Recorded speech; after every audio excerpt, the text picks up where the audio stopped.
32 years ago today, I joined President Clinton, Governor of Iowa Terry Branstad, and members of the Iowa congressional delegation to tour a catastrophic flood damage in my home state.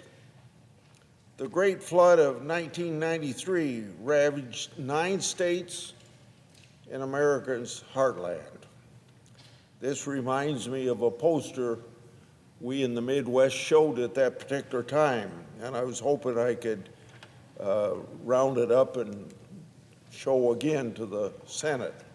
But it had a picture of the Great Lakes in the satellite, and then it had a picture of the flood areas of the Midwest. And the blue that shows up where the water is was almost as blue in the Midwest that was flooded, along with the same color of the Great Lakes. Flooded tributaries at this time of the 93 flood overtopped levees, devastating communities, businesses, and the livelihood connected to those businesses. More than 15 million acres of farmland were underwater. Barge traffic on the Mississippi and Missouri rivers stopped for 2 long months. 250,000 residents in Des Moines went without running water for 11 days. At least 54,000 people were evacuated. The 1993 flood amassed the largest financial loss from flooding in modern history.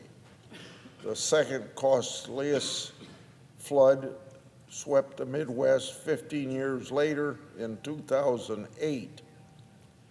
Of course, the loss of life is the most significant tragedy of any natural disaster. 50 precious lives were lost in the 1993 floods. Iowans know firsthand the anguish and despair caused by natural disasters.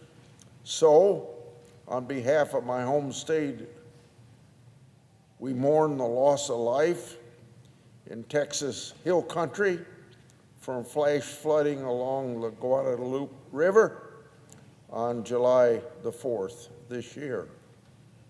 As the road to recovery gets underway, Iowans stand with Texans.